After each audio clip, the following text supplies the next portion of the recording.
let's move on to our final panel for today, Canada's hidden languages. Sign language is a natural visual language that has its own rules of grammar and sentence order. It is a complete and complex language that employs signs made with the hand and body movements, including facial expression, postures of the body used by many, yet overlooked by society in general. Many Canadians have not interacted with a deaf person and encounter awkwardness due to the unknown and/or fear. Sign language has been considered a foreign language in line with the official spoken languages in Canada. It is not a novelty, it is a bona fide language. The goal of this panel is to reimagine the inclusiveness of the deaf community, educate us about sign languages, and encourage society to accept the deaf community for their abilities and foster our willingness to work with them. Sign languages benefit everyone. Our moderator for this panel is Kaylin McMullen, founder of Reconnect, a consultancy that provides training and advocacy to help ensure society can understand and interact with the deaf community positively and inclusively. The team at Reconnect noticed that many deaf and hard of hearing individuals who have made to do with limited information because many businesses struggle to communicate with those who use sign languages and don't know how to remove barriers to communication on both sides of the equation. Reconnect works to mitigate discrimination against deaf people in critical situations through programs, including frontline emergency staff that can understand and respectfully interact with the community, aiding with finding employment and business members for deaf community, raising awareness, and to show that they're all capable of working, teaching, being professional, and have skills and expertise.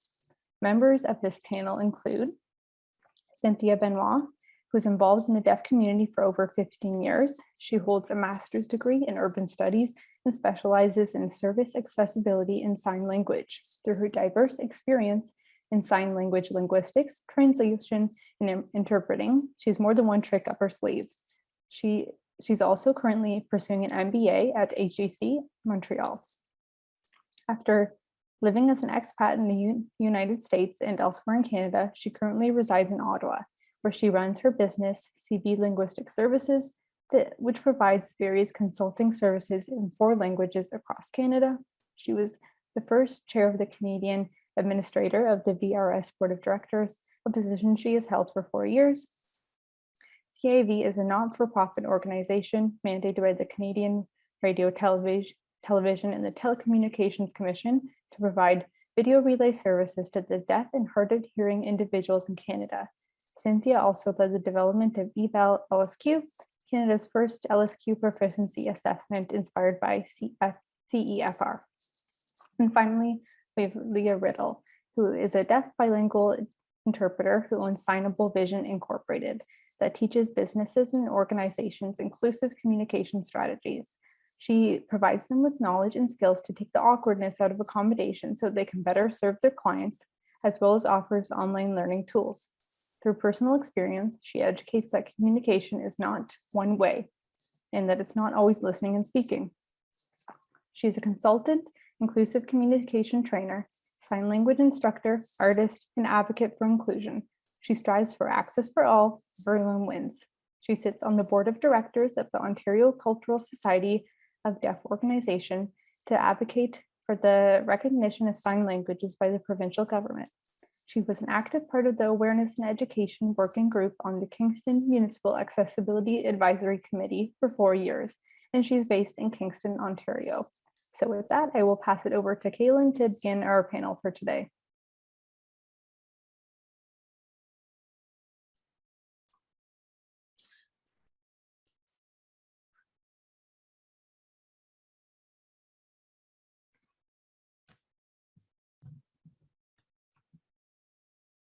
I'll just share my screen with you. Just give me a minute.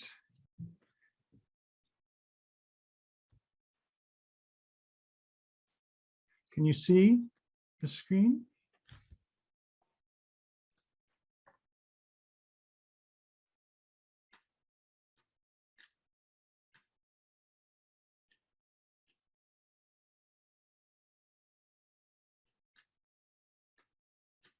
I apologize. I'm just having some technical issues at the moment.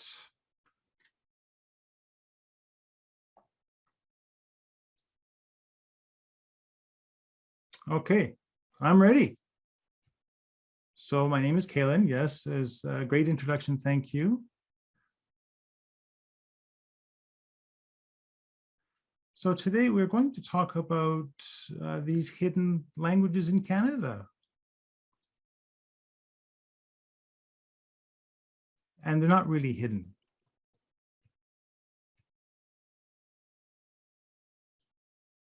So I'd just like to finish my introduction. Then I will continue on with speaking in English. But one way that we can show diversity in the deaf community. Personally, I'm quite privileged. I was born as a hard of hearing individual. I had a medical examination and my parents were told that your son is eventually going to become deaf. And so I learned sign language, as you can see. But I don't really use American Sign Language, at least that's not my first sign language. I understand British Sign Language. That's my first sign language, and then Irish Sign Language.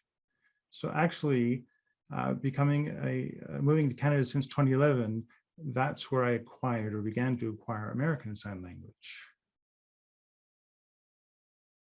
So I can speak in several, I can speak a spoken language as well as in several sign languages. So I'm quite multilingual. Many deaf individuals are able to sign, to read. They have diverse abilities in linguistic areas. We're going to find out some more about linguistic abilities in a minute. From Leah. From Leah on our panel. And from Cynthia. So that's my introduction in sign language. So now,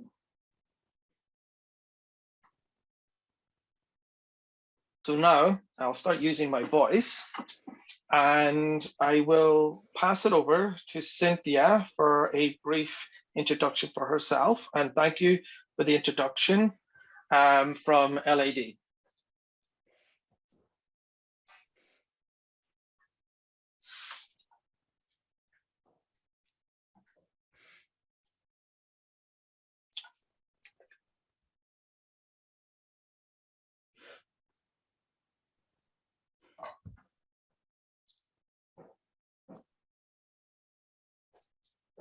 Nick, we can't hear you. Your microphone is off. my apologies. Thank you. I'll begin my presentation again. My apologies about that. So again, hello, everyone. My name is Cynthia Benoit. This is my name sign. I'm the CEO of CL Services, Consulting Services. It's a wonderful pleasure to be with you here today to share our insights and our new innovative ideas and also some strategies that we can employ. I grew up in Quebec using French, LSQ, and English as my languages. I eventually learned American Sign Language. And now I'm going to introduce Leah.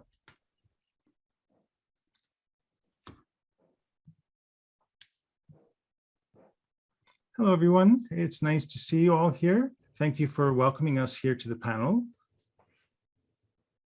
And I have a similar message. I grew up as a deafened person.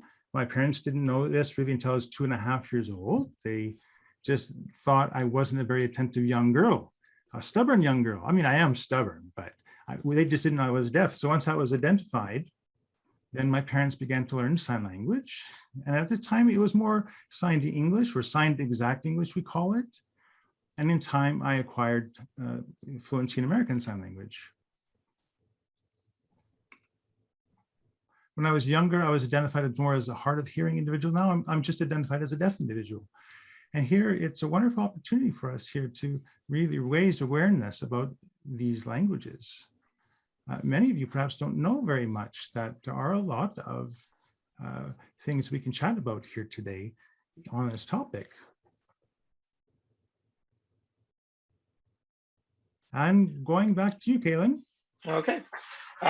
So some of the discussion points for today, what we'd like to highlight is language deprivation within the deaf communities.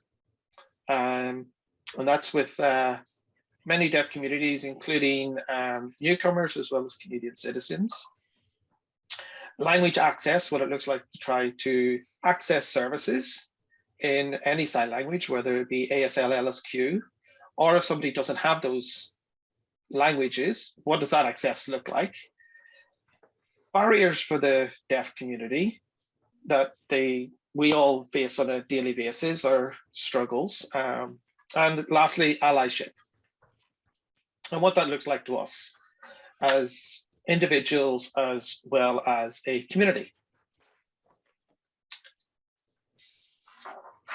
So Reconnect, just a very quick reason why it was set up. I used to work for the Ontario Association of the Deaf, and I noticed that a lot of businesses would contact us looking who would train them in how to work with an employee who came looking for maybe technology because they're getting older or they've had a health issue.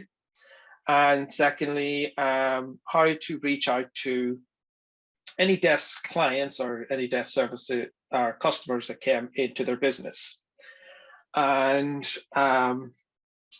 basically that's where that's set up. And I then realized that there was more out there, people like Leah and Cynthia, who I used to reach out for extra help, and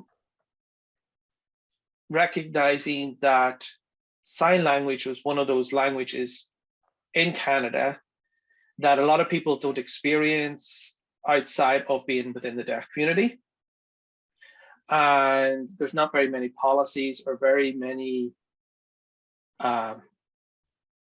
rights for the community. So with this in mind, and I'll also let Leah and Cynthia sort of explain why that they set up their particular businesses in this question, is why do you think that many people don't feel that sign language, or they feel that it's multi-universal? Like they don't understand ASL and LSQ are slightly different, and that other countries would have a different sign language. I'll pass it over to Leah.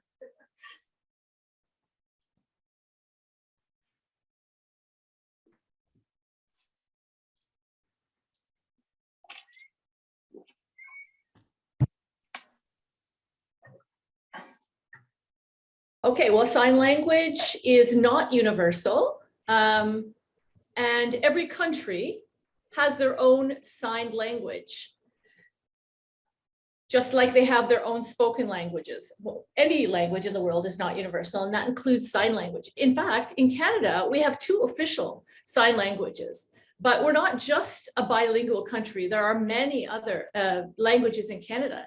In Ontario, you may be aware of Oneida Sign Language. That's a recognized language. And there are many other Indigenous sign languages in Ontario and all over Canada. Cynthia may have something to comment on this question as well.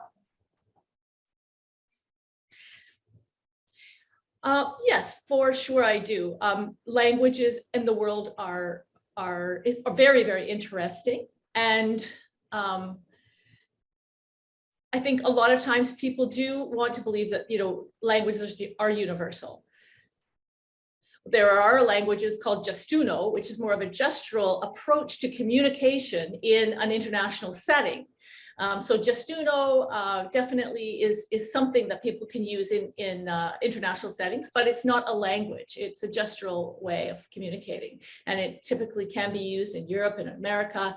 But every language is influenced by other languages, but each country does have their own language. Now, gestuno, or international sign language, is interesting because it will very much depend on where you are and what kind of event you're attending. So if you're more of at a political event, you're going to be strongly influenced by specific types of language or sign languages. Whereas if you're at a sporting event, you'll be influenced by another type of approach to communicating. So there are ways of communicating internationally, and sometimes there is a mixing pot of different languages that come together, or a mix of languages that come together. So, but every country in the world has a different sign language. So yeah, and maybe Leah wants to add more. Yes, I think some people are often puzzled by why we call American Sign Language American and we use it in Canada. There are distinct differences between American signing and Canadians sign language, but we call it American Sign Language. We don't have a Canadian Sign Language per se, yet we do have regional differences between our countries. Cynthia speaking, and what's more as well, if I could add, ASL and LSQ originate from the same language. They originate from France and they've come here, but some of that history has changed the languages over time. And so ASL and LSQ do have some similarities and some overlaps, but they are distinct languages from each other. And so even though they come from the same language root and similar to other Romance languages like Italian and other languages from that area of the world, or Russian, certain countries and certain languages have similar roots, but yet they are distinct in their language. And so they have their own heritage and their own history and structure, and language is life.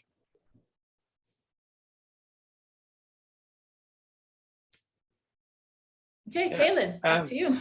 Yeah, well, as we've seen throughout the panels today, one of the things that people keep discussing about is the official languages of Canada, which are spoken English and spoken French. Like, what sort of level is ASL and LSQ recognized within Canada, in your opinion? Is it enough? Do we need more? I'll pass that over to you to start with, Cynthia.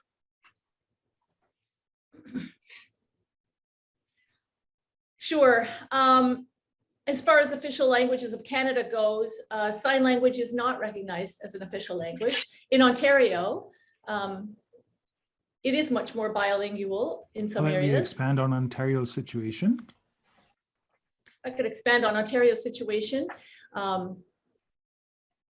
Leah can expand a little bit more. Even so, in Quebec, it isn't recognized as an official language.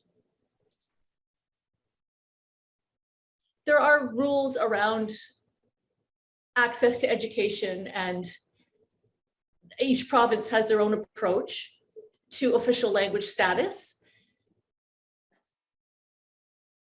But you're right, English and French are the official languages of Canada. But yet the Accessibility Act is working on recognizing sign languages as official languages that are used in Canada for people within the deaf community. But definitely Leah can expand on the Ontario situation. So in Ontario at the current time, there is the Ontario Cultural Society of the Deaf, as well as the Ontario Association of the Deaf, that are working very diligently throughout the province with the goal of having sign language recognized across Canada. There are 7 provinces and territories who do recognize sign language as a language, and that needs to be put through as a bill. And after the election, that will probably come forward and be proposed as a recognized language. That will be helpful for us as the deaf community to be able to access government presentations, political debates, legal meetings, medical settings. Right now, sign language is not really on the forefront because there is an emphasis on fixing deaf people. So as long as we're being seen from that medical perspective, they are not looking at us in that framework of linguistic priority. I wonder if I may be signing a bit too fast for the interpreter, but she's caught up now. In 2019, 2017, I can't remember the exact year, Canada Association of the Deaf, CAD, recognized the primary language of the deaf for the purpose of accessing information through an interpreter. So the Canada Accessibility Act is a national act, and it became successful at that time. Accessible Canada Act. So it was passed in that year.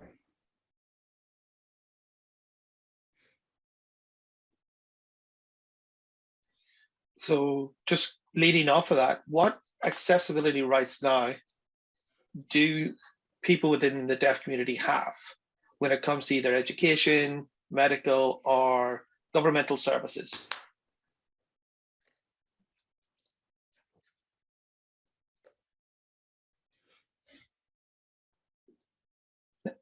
Leah speaking. I think access to the use of an interpreter service, access to education, access to legal situations, medical settings, medical appointments with the services of an interpreter. So that is our primary right.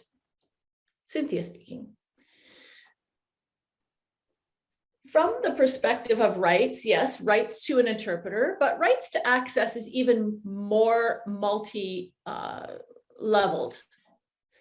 So there are rights to access everything in society. So rights to communication, basic right to communication. That is a basic human right in a nutshell. And so that's important for everybody to keep in mind. Like it is something, fundamental before we go anywhere else. Yes, there's right to education. There's right to everything in society, but we have a right to communication. And instead of looking at it as communication access, that really leads to everything. I think, unfortunately,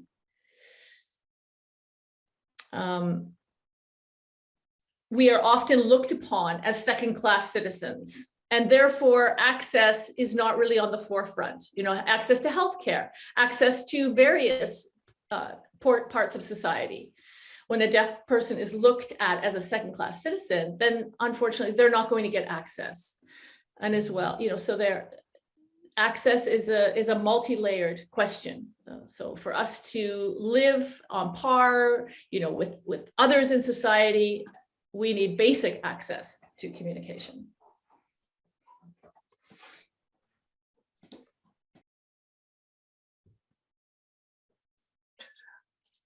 So going on from there, the diversity within the deaf community. And when I say the diversity, I'm talking about the different types of languages, the different countries people come from, the different cultures. What's it look like to you, and how do you feel that fits in with Canada today?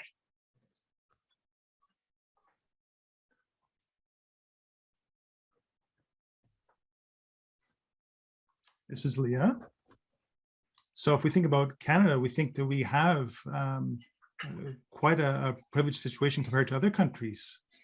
Other countries don't recognize deaf people or grant them access to their language, to communication, to medical services, to education. Some are fortunate, they may have this, and so they can take advantage of this opportunity to go to school, be educated, etc. And when ones move to Canada, they have this linguistic access, but still they have struggles based on their previous experience. When they come here, they've got to learn ASL or LSQ. So in other words, now they're working off a second or a third language. Their parents might have, they might have come here as well to Canada, but they may also have the issue of learning either English or French. So now to communicate with, say, their children, they have to really, we have to really consider, what does access mean? There's so many layers to this situation, linguistic layers for newcomers to Canada. It's quite complex. And I think Cynthia wants to comment, yes? I agree with Leah.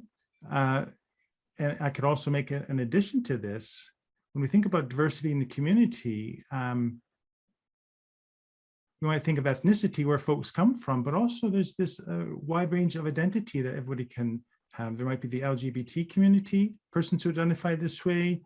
There may be ones who have disabilities, BIPOC members. There are so many additional identifications or identities. So when we think about the deaf community, it's not really homogeneous. It's very far from being homogeneous. It is very diverse, very heterogeneous, a very pluralistic community. And this is really what we hope that we could show all of you today, that we are not this monoculture. We do have our own goals, our own identities, our values, how we think, how we experience language, how we experience life. So many, we are diverse in almost every way. We have French, English, ASL, LSQ, BSL. It's quite a diverse community. Yeah, well, I think Cynthia will feel with me in this one a little bit. When I first came here, coming from BSL to ASL, sometimes I would confuse signs in two different languages, or halfway through a sentence, BSL pops up and ASL disappears, and then I don't know which language I'm now talking in. So when you add that on to somebody who's got no sign language arriving here, or somebody who's late at coming into sign language, or even learning spoken languages, I feel that's also a part of our deaf community now, is that there are more and more people picking up sign languages later on in life.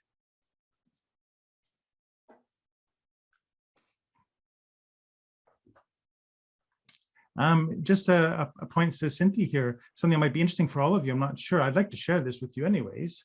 Just a small, little account or a story, something that really impacted me recently.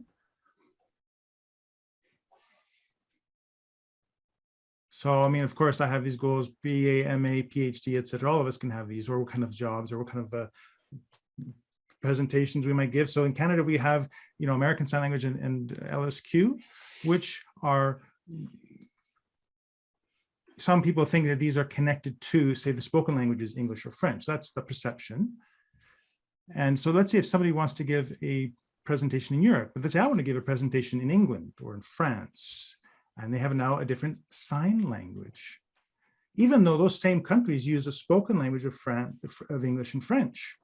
So now I'm going to have to either get an interpreter to make a presentation in sign language in another country, even though I use sign language. So there's other things that have to be factored in. There's the additional cost.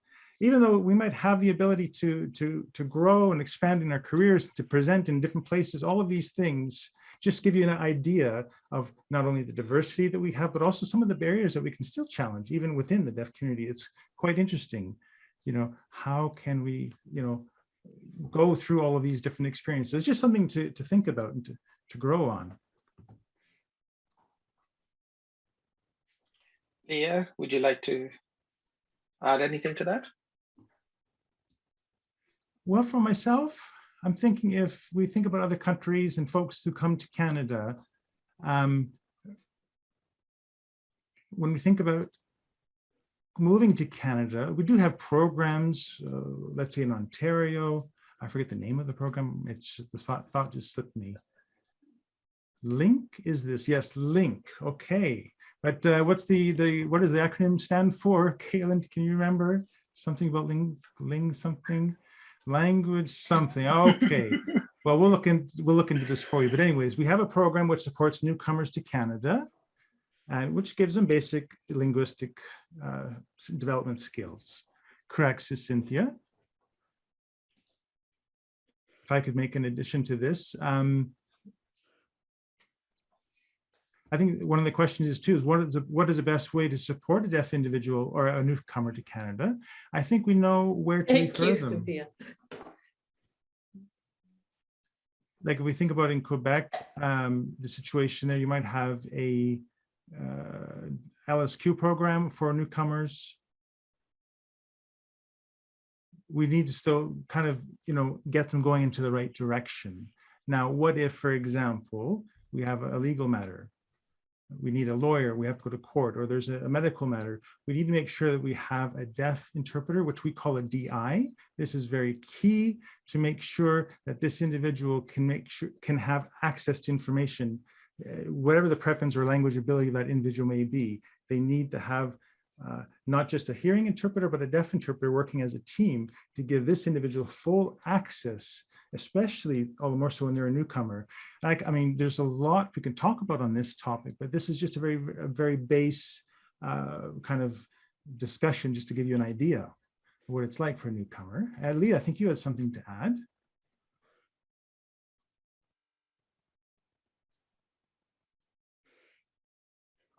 If you notice that, you might notice that the English interpreter is taking a long time to convey the message we are providing, or the LSQ interpreter might be going a bit longer than us. So just imagine now somebody coming from another country having access to an interpreter. You might have a professional interpreter, but a deaf interpreter's role is to make sure that no vital linguistic information is missing in the message. And they might have to really expand on a lot of concepts from a deaf perspective, a deaf instinct, deaf background to help that individual understand that message. And to wrap up this from Cynthia, just to really emphasize the point, we need qualified deaf interpreters. Members of CASLI, great. Those would be the minimum requirements. CASLI has a training program, a screening program, so that when these ones are hired or working with a team, we can all have the confidence that they are properly qualified and trained.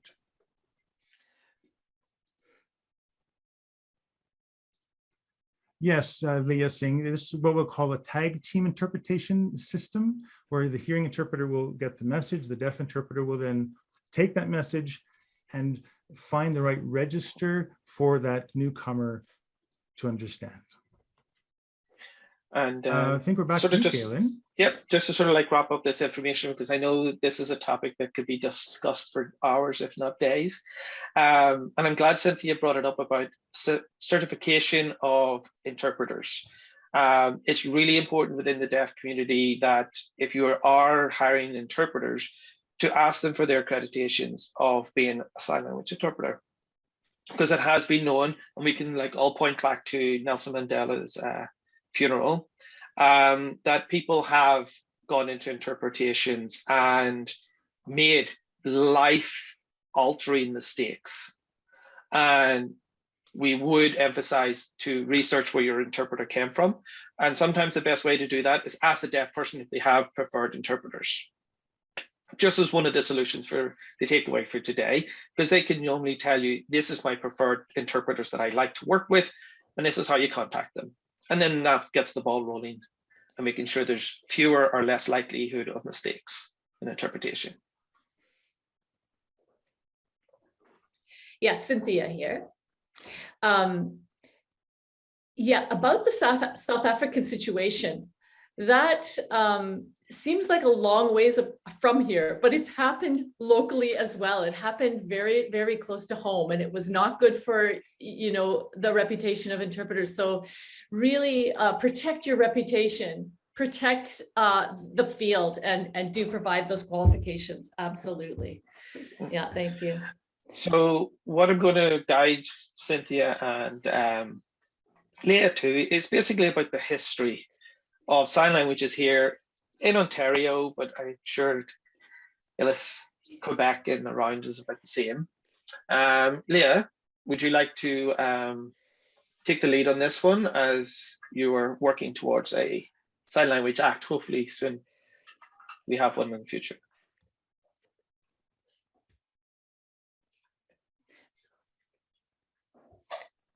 Yeah, I'm with a working group. Absolutely. We started in this recent fall, and we're looking at an international sign language being recognized and the history of sign languages in Canada.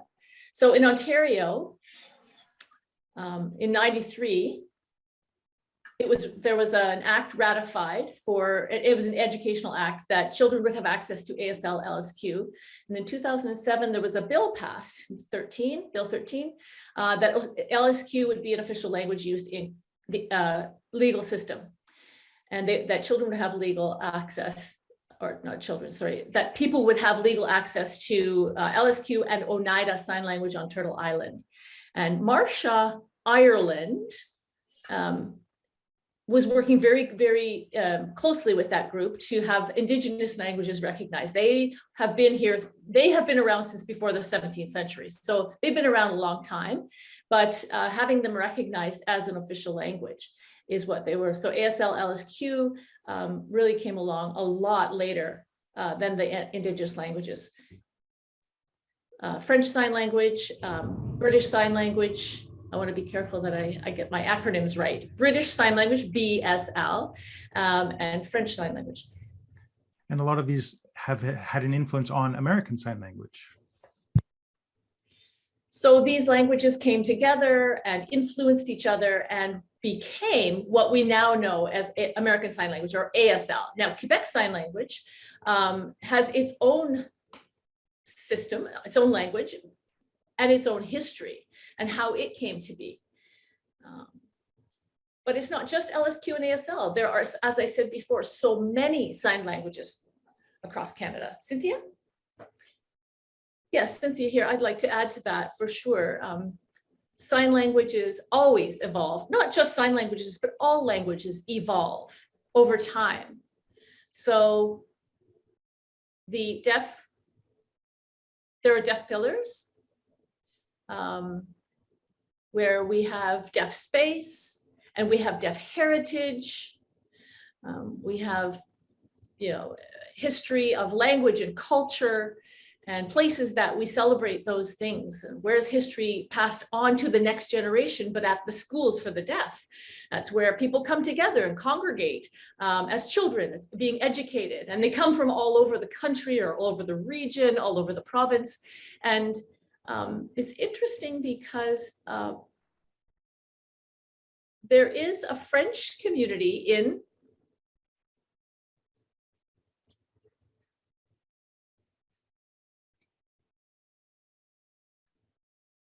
what's the one? New Brunswick. So there's a deaf community in New Brunswick. And there's New Brunswick is a very French community, and so is the deaf community in New Brunswick. So then when people migrate to Montreal, there is a real difference. So that is how LSQ has been influenced.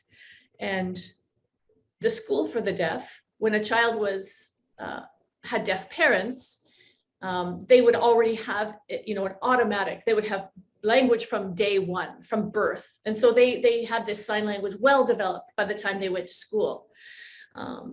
And so they would often teach those other deaf children who didn't have deaf parents. And that's how the language got spread around the elementary schools and the schools for the deaf. And as Leah already commented, languages are always evolving, and it doesn't just happen in the schools. It happens in the deaf clubs, in the sporting associations, in the organizations, even the political or lobbying associations or groups. And that's how our culture stays alive, and that's how our language stays alive. So in a nutshell, Leah, I just wanted to add on to what Leah had said. There are deaf schools in Ontario. There are 5 deaf schools, actually. There's one in Robarts in London. There's one in Belleville, Sir James Whitney School for the Deaf in Belleville. There's a School for the Deaf Blind in Brampton. And then there's one in Centre-Jules-Léger. I forget how to say that one. The one for the French deaf. So there are 5, and the one in Milton. So there are 5 schools for the deaf in Ontario. However, the enrollment is actually going down in all the schools. The consortium, okay. So. Okay, parents are influenced by the medical view of deafness, and so don't place their children in these schools. Yeah, thank you, Nick. So Cynthia, or Kaylin, back to you, Kaylin. Not a problem. Yeah, like I think the history of the deaf communities within like Canada, or even just North America, because there's Maritime Sign Language also, which is a very strong British influence still. And then maybe something that we could pass on to people later on is the whole Martha's Vineyard story. A lot of people don't realize the rich deaf history from Martha's Vineyard and how that has changed over the years. And, you know, it's become a completely different place nowadays as when it was a deaf community. And it's one of our communities that sort of moved and has shrunk along with the history. But what we should move on to is some of the assumptions that happen to us as deaf people. Some of the insane questions that we get asked, like, can you drive? Can you lip read? Things like that. Do you ever get asked anything like that? Or do people assume things and try to make accommodations for you without ever asking you, and it actually makes things worse?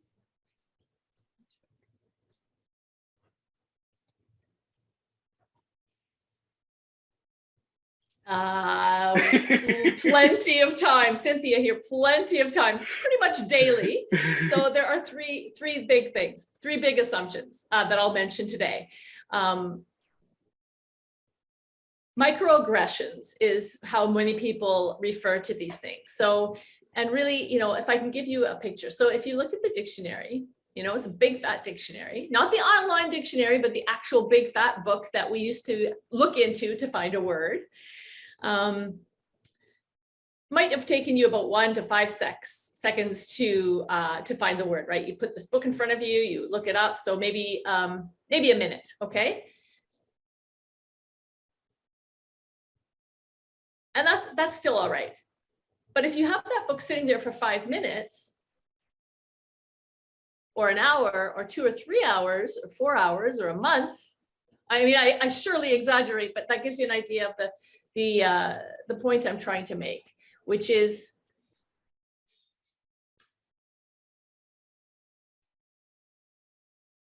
after several times of being asked these questions or having these assumptions made, you get a little bit tired of them, you know, those microaggressions. And I know that they're unconscious. I know that they're not on purpose. I understand that that's the case, but like going back to the analogy of the dictionary, people have an idea of what that's for, and people think, well, how do I approach a deaf person? I don't know how to approach them, not sure how to do it, so they avoid it. So yeah, that is what I have to say about assumptions. Don't make assumptions. Leah will surely have something to add. You know,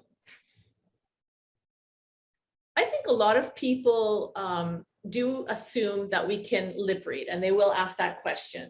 And that's a real trigger for many deaf people, a real trigger, because learning to lip read is not an easy task. It requires a lot of hard work, blood, sweat, and tears. And I actually grew up with that kind of oral training, and I had to learn to speak when I was in elementary school. May have had some advantages, but in my experience, it's very, very difficult. My mother would play dolls with me, and I love my mother. Let me just say this on the outset. I love my mother, but I had to learn lip reading as I was playing dolls. So she played dolls with me, but I had to say the right word. I had to say the right word for milk or doll or whatever, you know, whatever, washing dishes. And she would play with me if I, you know, played with me with my dolls if I said the right word. So you can imagine, right, as a deaf baby, having to focus on lip reading rather than focus on language foundation. Right? Lip reading is not language foundation, and missing all that language foundation because we were too busy learning to read lips. So that's why it's a trigger for many deaf people. During this last few years with the mask wearing, I can't see people's faces or lips at all because they're wearing masks. So it's really, I think it's really hit a lot of people. right? Because people typically do a lot of lip reading, and when there's a mask on, you can't do that. So communication is more than just reading lips, right? Not everybody's good at reading lips. When I lost more and more of my ability to hear, and I did use hearing aids for a while, but as I lost more of the hearing and I got to about 20%, I could only pick up certain sounds. And a lot of it was guesswork and putting a story together. Also reading a lot of body language and facial expressions as well. But I have to tell you, it ain't easy. So just trying to turn your sound off. So you in the audience, trying to turn your sound off and trying to lip read the people in this room or any show on TV or something, you will see how difficult it is. And I worked hard. And every day I work hard to accommodate those around me who don't use sign language. Interpreter switch. And that's a great story that Leah just mentioned. And the idea though is when we talk about cognitive load on an individual, and when they are really forced or pressed into having to have this additional cognitive load, why is there that need?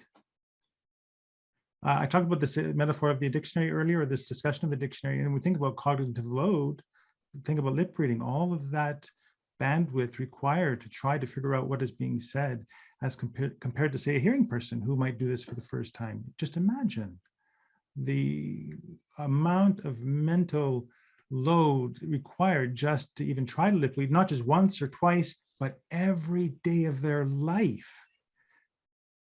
Somebody had mentioned once before, so why don't you try finding another way to communicate, something less oppressive, a way that maybe would be easier for a hearing person.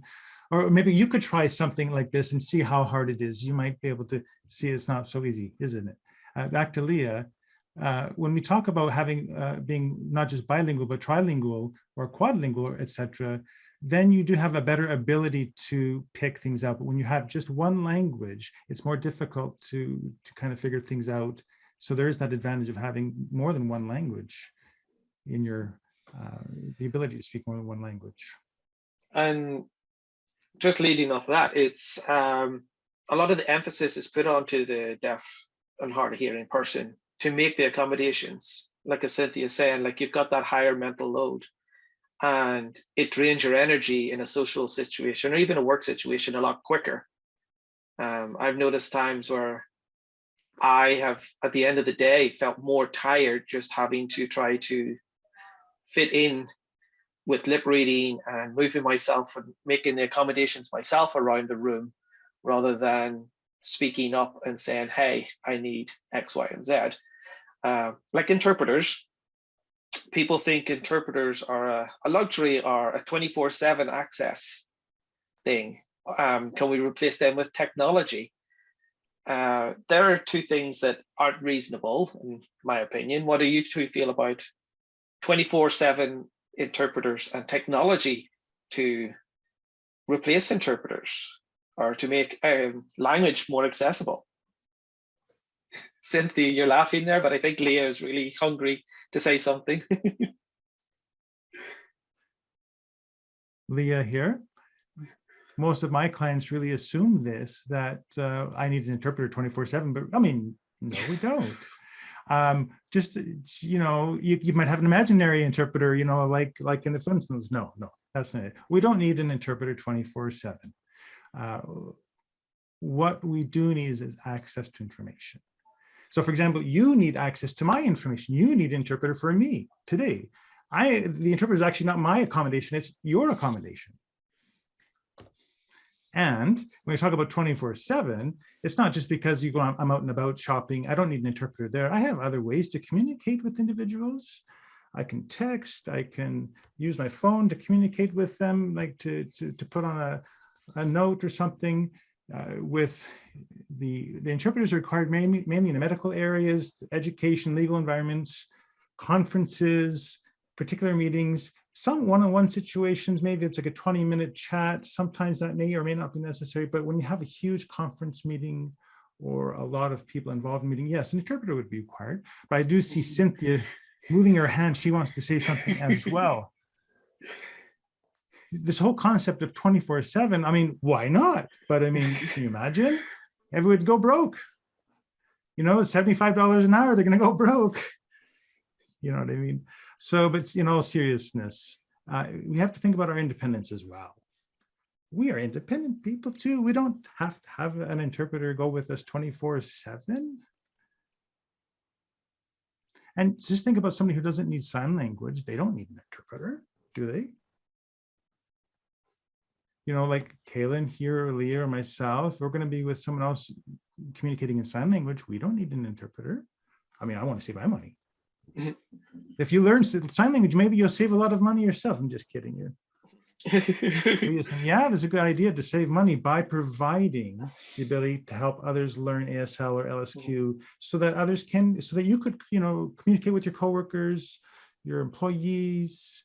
There's a lot of benefit to learning even basic sign language, basic communication skills in sign language.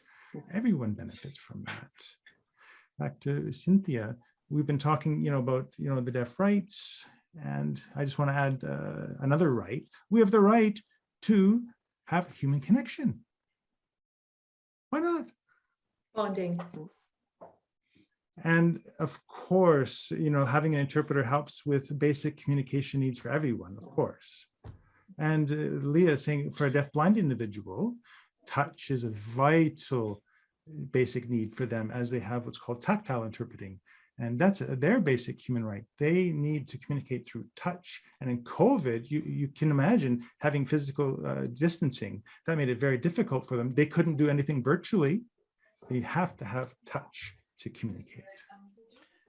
Yeah, and I don't know about you two, but when it comes up Technology, to was it, technology, Kaylin? yep, technology. Leah knows my passion for technology, but the sign language gloves, you see that pop up every few years, and I always laugh when people share those stories with me, because it would be a very long conversation of spelling out every word, every letter, everything, because sign language gloves can't get movement, can't get body language, can't put facial expressions. Sign language is about 70% body language and 30% words, I would say. Would you agree, like, on technology to replace interpreters or to replace communications with deaf people? Some I think is good, such as texting, like Leah said, or even just simple pen and paper, but they're for short, non-critical information points. But when going to like doctors, lawyers, education, I don't think technology is a good way to replace an interpreter. Go ahead, Cynthia. No, you go ahead. Leah. You go ahead. You go ahead. Okay, I'll go ahead, Cynthia. Thank you, Leah. It's an interesting discussion about those gloves. If you do the research, it's very, very well financed, the research, the expense going into this technology. But let's just think about this. Why not save money and learn sign language or have a sign language class? You know, $100 to $300. That's not much. You know, depending on the situation, who the instructor is and other factors. But the immense amount of money invested into finding a one-way method of communication that isn't going to be that successful.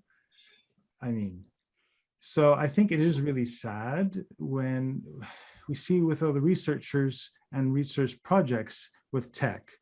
And it's not about communication with deaf people or working with them. It's just that they make decisions that, oh, these deaf people need this and they need this and they need that, without our involvement. And I think a lot of that is basically rubbish or garbage. Yep. It's really sad. Leah, I'd like to add about this. It's this hero complex that is unconscious. Oh, I can solve this problem. And I mean, I appreciate the sentiment. But if we look at it from our perspective,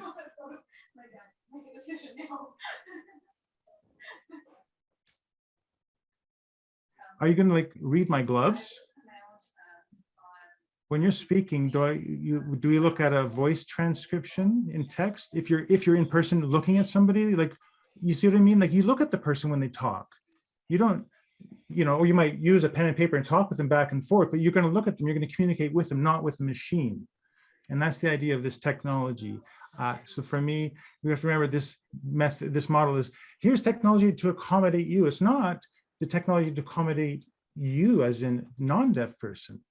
So again, we talk about new settlers to Canada and others. We're always thinking about them, but it's not really about us. Good point, Cynthia, Leah, says Cynthia. And again, I know I'm going to be a little bit silly here, but this technology is so expensive. Who's going to afford that, number one? And then, if by, if some restaurant or business corporation can afford to buy this, fine. Okay, they're going to buy one pair of gloves. Well, who's going to use those gloves? Who's going to put their hands in there? Everybody's going to put their hands in these gloves and get, their, germs and all that. I mean, just something to think about. I mean, a little silly, but still, there you go. And Leah is saying, it's also made me think about the idea of an alarm clock. I don't want to jump the gun here, Kaylin. I don't know if we should go ahead and talk about this. Yeah, go ahead. Okay, so we think about, let's say, an alarm clock. It's great technology, $20, $25 for an alarm clock. But for the deaf, they need a vibrator included in the alarm clock. They need a flashing light, a larger screen, other features.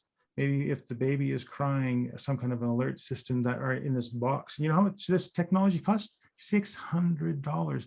Going from $20 to $600. And honestly, I think that expensive piece of tech doesn't really benefit. I think it would benefit everybody, but I'm the one that pays $600. Everybody else pays $20. So the same idea with these gloves. It's not going to benefit everybody. An alarm clock would, but not the gloves. Cynthia, well, okay, I do have something I'd like to add. Just something really cool, really. An alternative to those gloves, made by hearing individuals who don't know sign language and don't know much about deaf people. The other alternative could be much better. It's something which is coming out not long ago, I'd say 2-3 years ago. There's a new firm supported by Intel. And this organization is called Omni Bridge.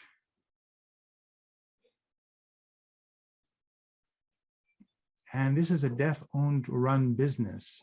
Deaf engineers, developers who are working on AI, artificial intelligence, with the goal to have real-time translation. And that is a one-way communicative system, but at least there would be that component of being able to take English text and convert that to sign language, or vice versa. And now it's in a beta phase at the moment, beta testing. But can you imagine AI for this? Designed by deaf individuals, deaf-run businesses. That's what we are really looking for, to work together to support the sign language, development of sign language. And we also, as we said earlier, working with our hearing allies to work with this technology. And we hope that this technology can indeed grow and come to fruition and be useful for us. Well, I'm going to run us on ahead a little bit, just to make sure that we can get everything covered today and time for Q&A at the end. So the next area within our thing is language deprivation. So how do you feel about language deprivation within the deaf community? And as you can see, the slide is like baby signs is very popular within the hearing community to help their child communicate earlier and easier and cry less. But a lot of deaf kids aren't provided that. What are your feelings, or what's your take on this, Leah? I just want to clarify too, I understand the question, want to clarify for people in the audience, 90% of deaf babies are born to hearing parents. And so those parents could learn sign language, right? So the babies we're looking at in this picture don't have deaf parents, and a lot of times hearing parents don't have access to the deaf community. So they're going to recommend a cochlear implant or hearing aids. And the school board often really encourages parents to keep their children in a local school, so a public school that doesn't have access to deaf children often. So they're encouraged not to send them away to a school for the deaf where they will learn sign language. But yes, many parents want to expose their hearing babies to sign language. But the ironic thing is that with deaf babies, the community, the medical community is too focused on getting them hearing aids and ability to read, lip read and hear. And so they're not teaching them sign language. So oftentimes those deaf babies don't learn sign language until they get to school. So they're very delayed in their language learning compared to hearing babies who do get access to sign language. Cynthia. Cynthia here. So I think we're just gonna have to really call it what it is, normalization, right? There's this normalization, this theory of normalization where we just got to make everybody the same. We got to make everybody like the majority. And so that has such a huge impact, a strong influence on parents. There's that fixing mentality. There's not that cultural perspective, but so much more so a medical perspective to try and fix that baby. Now, it's interesting too. I'd like to go back to where babies can learn sign language before they can speak. And we know that this is true because the vocal cords are not as advanced and they don't advance as quickly as fine motor skills in their hands. So we know that babies can pick up sign language before they can learn to speak. The brain is ready to absorb it and to learn it. Their hands, their fine motor skills are ready to produce a sign. They can sign basic signs like milk and eat. And so they are picking it up very quickly, both deaf and hearing babies. But it's just ironic that it's out there. Like we already know that babies, should be exposed to sign language early, and yet deaf babies are not. So why not? So again, it's a heavy subject, which requires a lot more time than we have today. But also, I just wanted to add another piece to this. Children have a window of opportunity, and it's between birth and the age of 5. And in that window of opportunity, they pick up language very, very quickly. They're like a sponge. And so an interesting piece of research that I'd like to share with you on the next slide, the Swiss cheese slide, if you don't mind, Kaylin. I think it's the next one. Yeah, there we go. So this slide is the Swiss cheese image. And this is something I recently discovered, that a baby can be exposed to language and have access to language from birth. And they grow up with a rich language environment. And at the age of 20, between 20 and 25,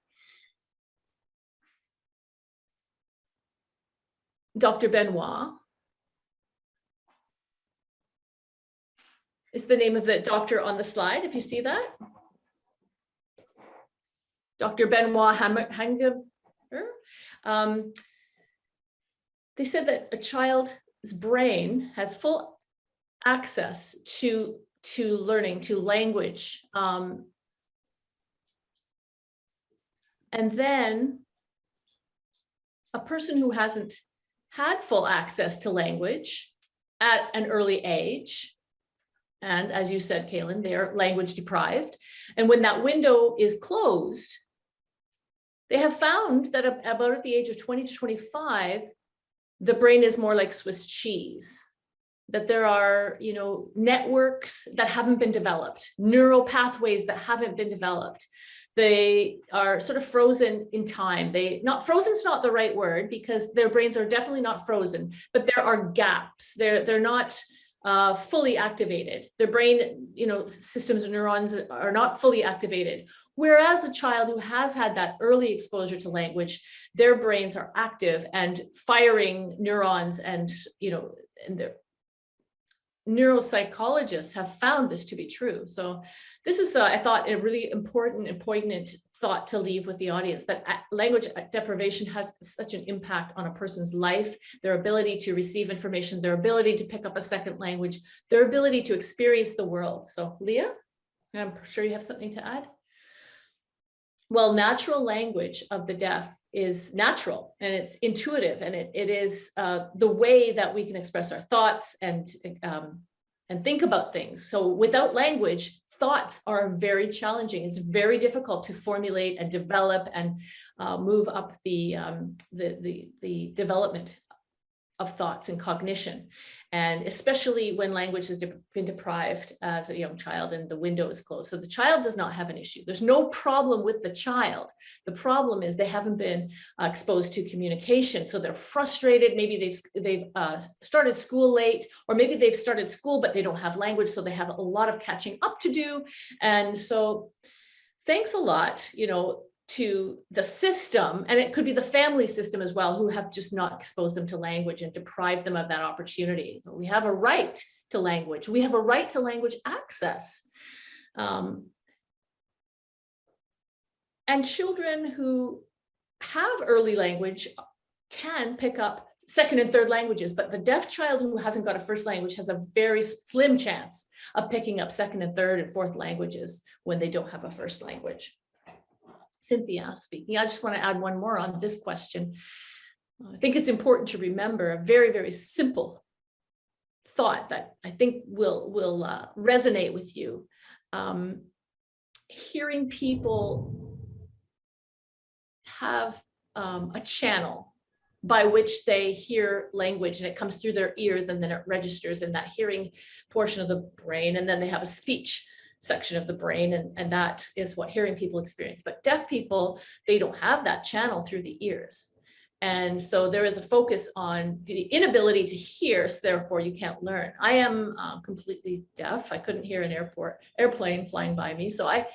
But where do I access language? How do I access language when I don't have that channel? Well, I have a different channel. I still receive information and language, but I receive it through my eye channel rather than my ear channel. And it still resonates and it still registers in the language processing in my brain, and comes back out in an expressive way through my fingers and hands and shoulders. And so that's something that is important, I think, for the audience to take away.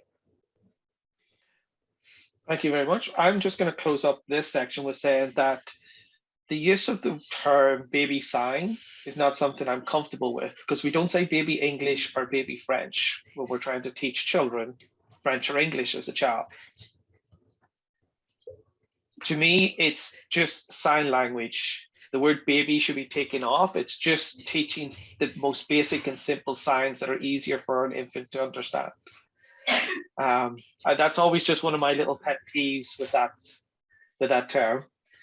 But going on, I can see that resonates with both of you. So what we're going to move on to now is a two for one, and hopefully I can find a slide to go with that. Sorry if I messed this one up. It's what we would call like universal design, which also can lead into the term CRIP, C-R-I-P, CRIP time. And it's one of those things, it's where basically if you design something for one particular group of people, it actually benefits a whole lot more people. For two examples, I'm going to do with that and then let you two take over and talk about this. One is ramps. When they were first introduced for people with wheelchairs and mobility issues, it ended up being parents with wheelchair or with a stroller using them. Somebody who might have hurt their leg, instead of trying to use crutches to go up steps, it's a lot easier to go up ramps. Now we can take that over into the deaf community. Fire alarms with a strobe in it. It's not just for the deaf, it's for somebody who's really focused on something and doesn't hear the alarm. It's for seniors who are losing their hearing.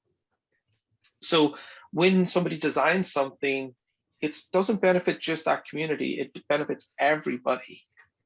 But at the same time, the CRIP time comes into anything that we, the deaf community, want to do.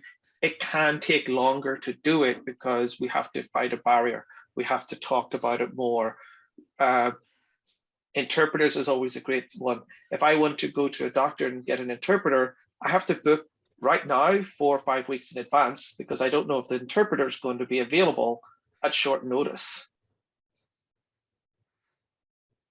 That doesn't happen with a lot of other people. They might be able to get the appointment next week, but that doesn't work with me because I've got more people to organize to come to that appointment.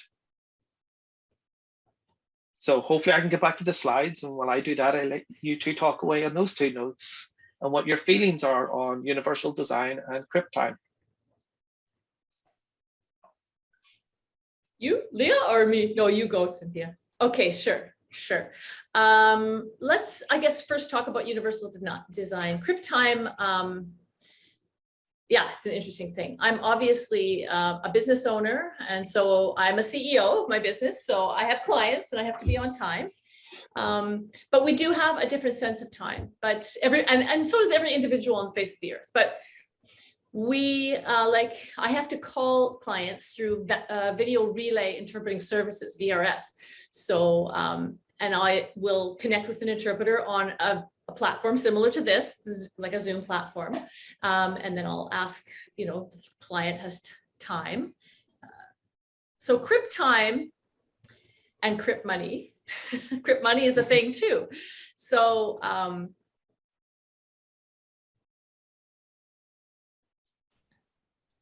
Leah talked about that alarm for $600.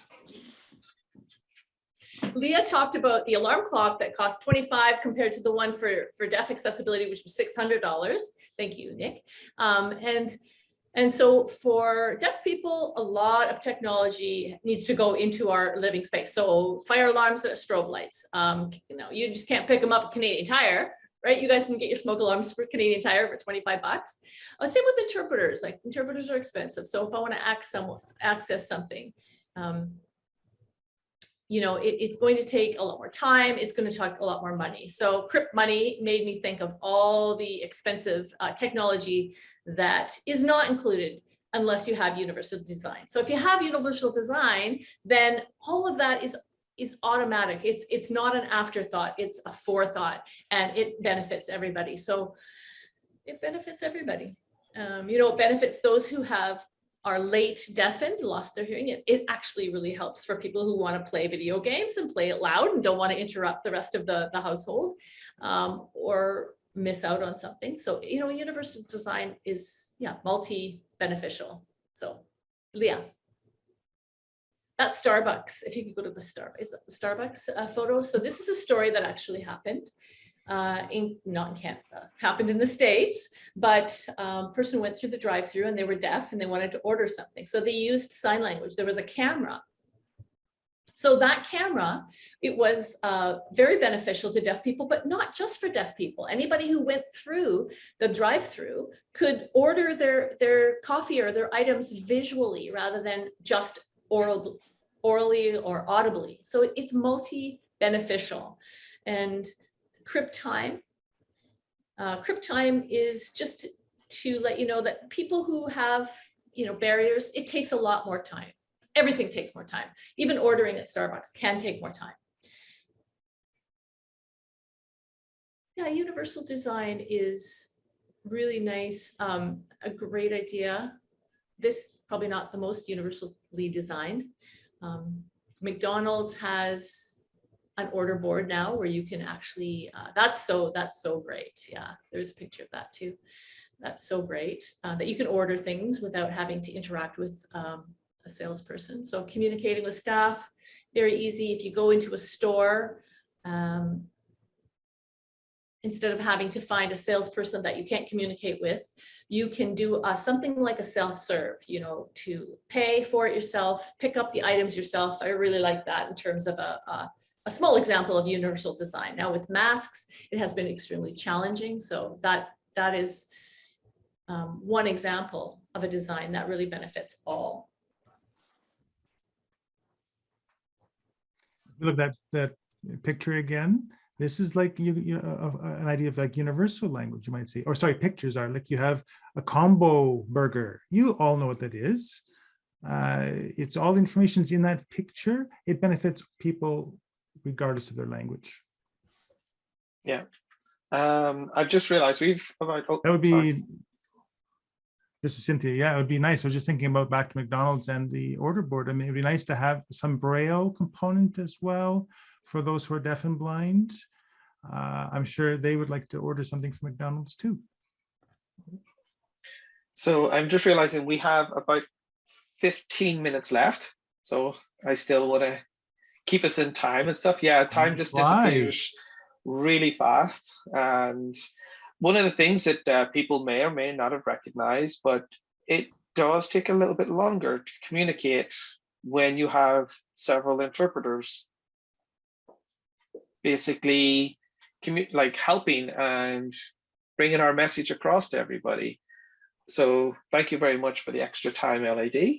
But what I want to go on to is, what are some of the solutions that you suggest to people watching today and in the future on reaching out to the deaf community or being more accessible to the deaf community? Would you like to take that one, Leah?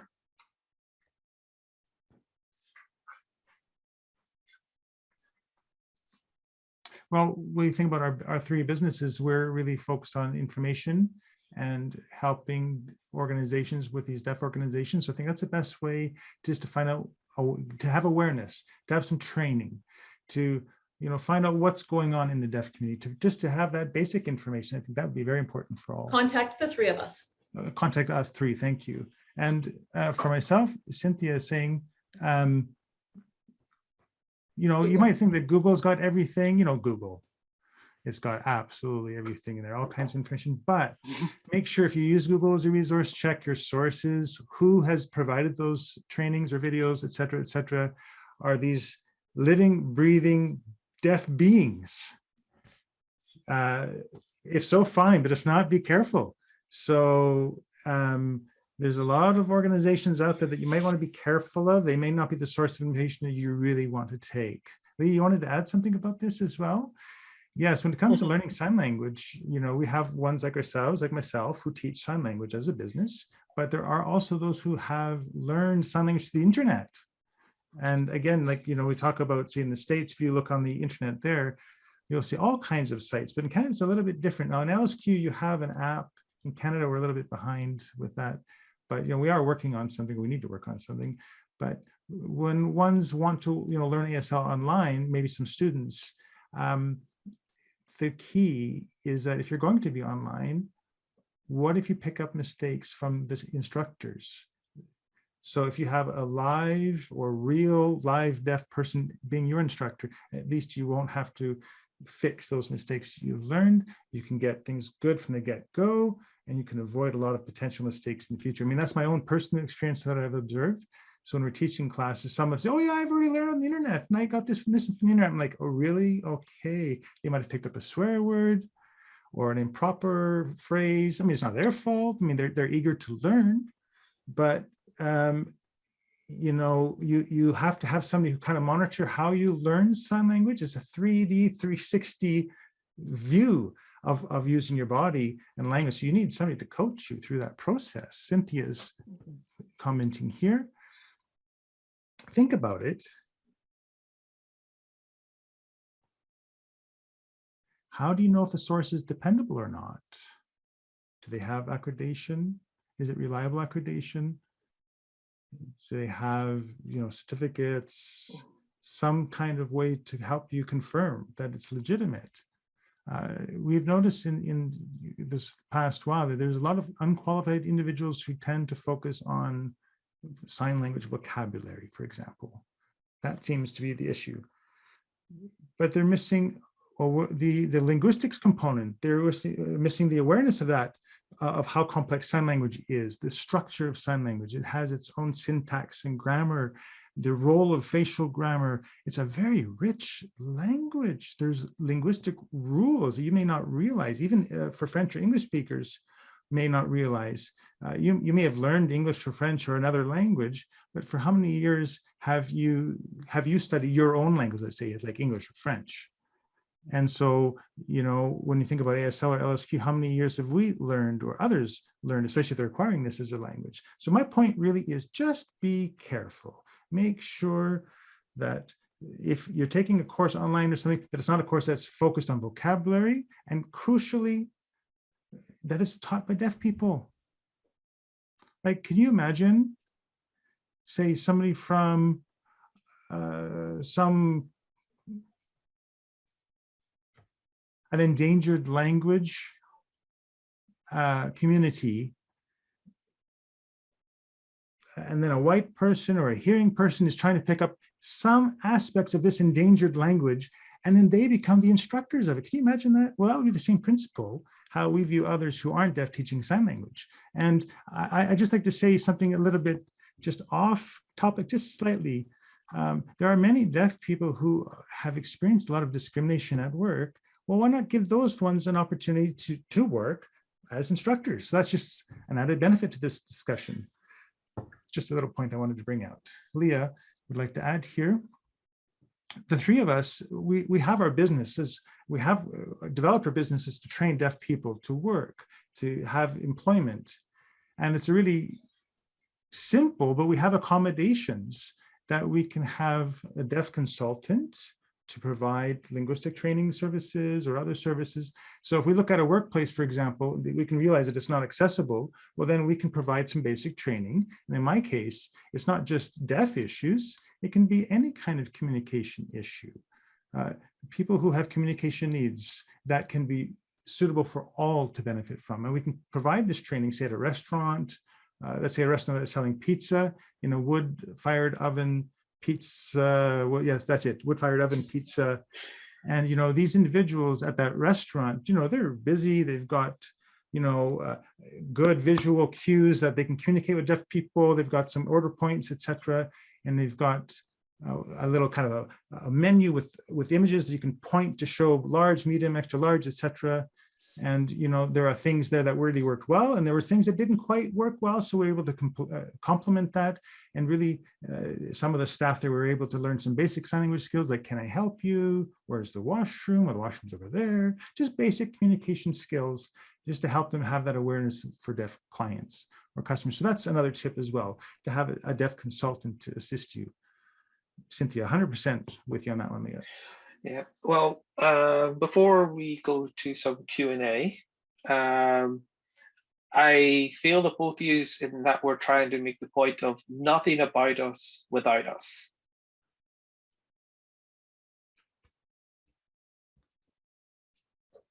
You know, if people want to, like as Cynthia says, how do you check that resource? Reach out to the deaf community. They can tell you whether it's a reliable resource or not if you're getting your information from there. You know, and as Leah's saying, and also Cynthia, maybe you have a deaf employee who could help you make things more accessible for other deaf employees and deaf clients. Just ask them those simple questions. On that point, Kaylin, if I could just share something, maybe it's, if you want to go to the next slides. One more. Yeah, back. Next one, or next one, I mean, there you go. That's the one. That's the slide. Yeah.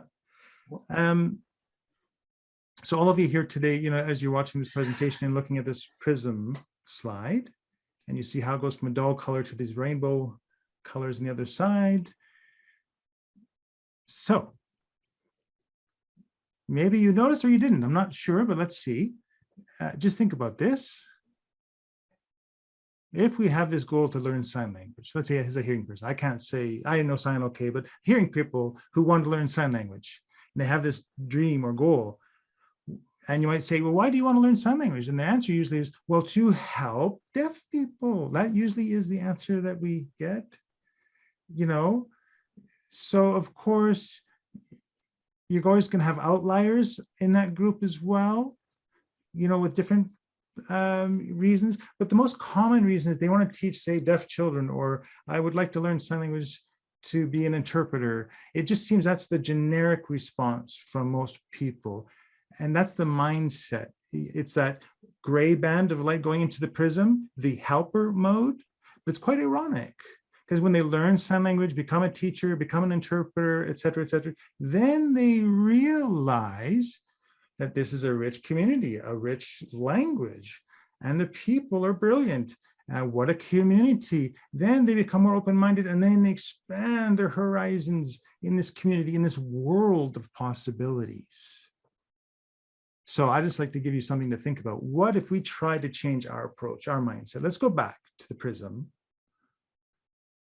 If we learn sign language for fun, or to be sure that I am ready to communicate with a deaf person. Or further back, think about this. What is your motive to learn Spanish? Are you wanting to help Spanish people, or French to help French people? No. So why do we learn sign language? To help deaf people? Well, it's just something, it's a mindset that it does take time to change, but I hope that the pebble is in the pond for you to think about. And it's a whole framework that we have to adjust, says Leah here. And our business really is trying to provide that kind of exposure to get ourselves out of this medical mindset into this other mindset. There's a deaf gain, a benefit for all of us. There's so many things that can be learned by having exposure with the deaf community. I know we don't have time for this. There's so many things to enrich a person's life if they could learn more sign language or learn more about the deaf community. Cynthia said exactly. And that's what we're trying to do with our businesses. Kaylin with Bree Connect and Leah with Signable Vision. That's my sign for it. Okay, Signable Vision, good. My apologies, good. I'll try to remember that now. And for myself, for my language, CB Language Services. So when we really think about this change of our mindset, it's very important that we are in this for the long haul, all of us. But I really hope that all of you who joined us today are with us on that journey. Okay, I'm going to let one of you very quickly answer one question I see in chat. So you've got about 3 minutes to answer this question, and it's from Christine Clearin, I think, in Ottawa. They're asking, if I have a hearing doctor, That's going to be hard. Say English speaking, with a deaf consumer, say Somali signing, what type of team do I need?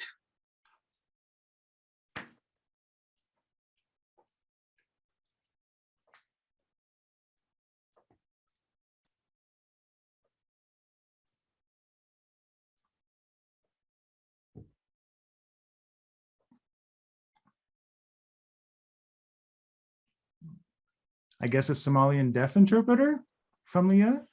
And there are some here who have other language, who are bilingual, trilingual in other sign languages. So if they already know that sign language, yes, there are a lot of resources of interpreters who could assist or be to function in as part of that team. There's lots of resources out there. You could contact myself, for example, for sure. You could contact us, yes, for sure. Any one of us. Sorry, Nicole, I'm trying to keep things in time. But I don't know if there's any questions you feel out there that would be a benefit if we could answer it here today. I guess maybe to add as like kind of a closer to everyone in the audience, what's maybe the first step they can do to be a good ally to the deaf community as they exit our conversation today?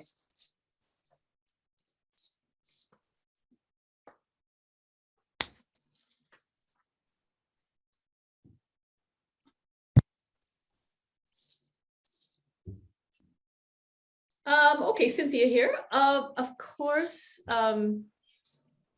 communication. I would love to communicate directly with anybody. So my first suggestion would be, would you learn sign language, even to take a 101 course or a 102 course? They are offered everywhere. Actually, my business offers it. I'm not selling my business, but it's like a first step to being an ally. And it's so simple. It's just to take a basic sign language course. The classes would really help you just to connect with a deaf person. And we really so much would value that. We value everyone. We value that connection, that ability, that effort that people have made. And from there, it could lead to who knows where, endless possibilities. But it would definitely lead to possibilities, but that would be the first step. Leah speaking. It's not that hard to learn sign language. There are common, really universal signs like this: drink, eat. Very, very simple. Could teach you those right now. And those simple signs would make that connection. It doesn't take, it's not that difficult. Not that bad. It's very visual. I would suggest the first.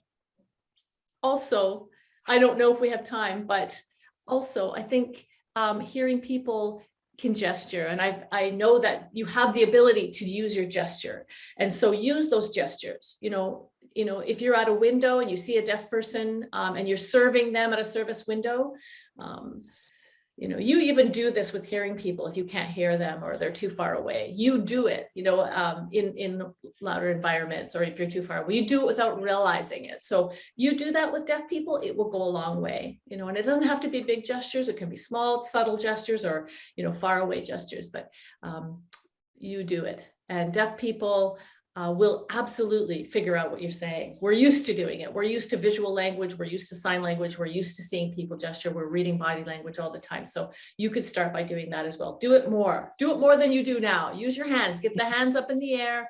Don't be afraid. Don't be shy. Don't be awkward or feeling embarrassed. Just do it. I know it feels odd because you're not used to doing it, to communicating with your hands, but you'll develop these muscles. You'll, just like writing, you develop these finger muscles when you write a lot. You're going to do the same. And if you try to write with your left hand, it's awkward at first, right? But you could even get used to that if you did it enough. So. Excellent. Thank you so much to our final panel for today for teaching us, about the diverse culture of the deaf community, and just educating us on how to be better allies to the deaf community. So thank you to Kaylin, Cynthia, and Leah for that great discussion today.